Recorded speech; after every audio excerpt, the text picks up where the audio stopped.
guddida gacanta ku haya dhismaha iyo qalabka wadada waqooyiga magaalada Ceerigaabo ee Tabca oo warbaahinta kula hadlay gudaha magaalada Ceerigaabo ayaa ugu horeyn ka dayriyay wadada xiriirisa magaala xeebeedda Maydh iyo magaalada Ceerigaabo ee xarunta gobolka Sanaaga xubnahan oo isugu jira qaar ka mid ah xildhibaanada golaha deegaanka ee degmada Ceerigaabo iyo waxgarad kale ayaa ugu baaqay xukuumadda qurbajooga gobolka iyo cid kasta oo taageero ka geysan karta inay ka soo qayb qaataan dhismaha wadadaasi. wadadaas way fadhiday indhoweyd way taagan tahay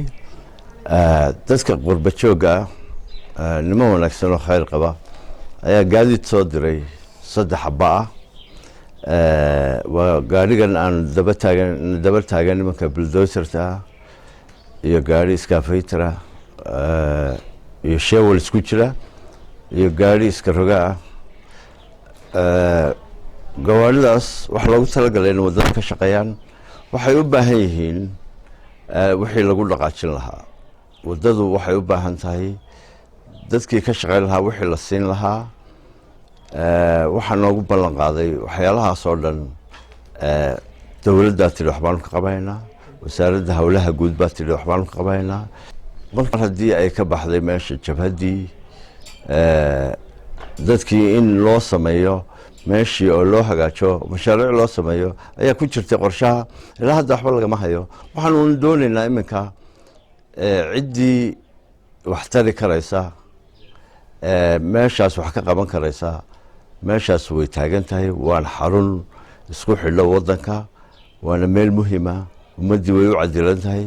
dawladda ilaa madaxweynaha jamhuuriyadda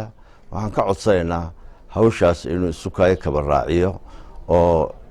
gaadiidkii maadaama aanu haysano inuu inta kale noogu daro oo karinta ilaa iyo rugay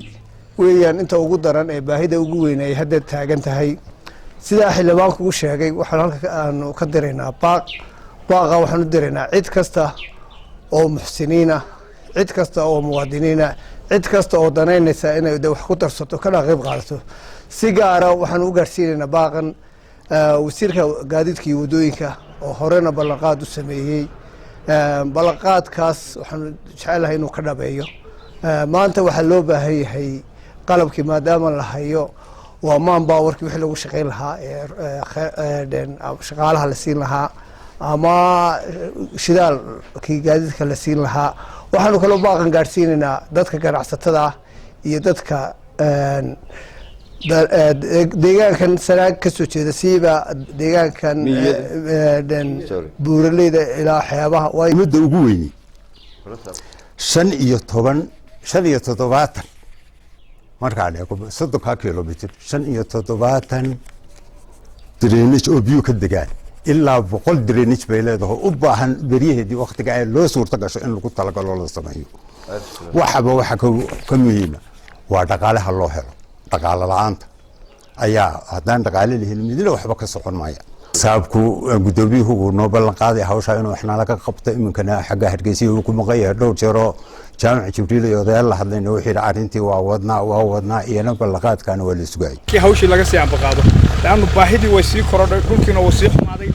intii jabhada ay waxaas ay ku jireenna waxay noqotay meesha way sii baabaday hadda dhulku ugu fiicnaa baan joognaa waxaanu geli doonaa mar dhow saacado waxaanu geli doonaa ka bacdi meelaha ugu xun ee ugu harista badan ee ugu dhibaatada badan halkana waa dhulka ugu quruxda badan ee waqtiga ay barwaaqada tahay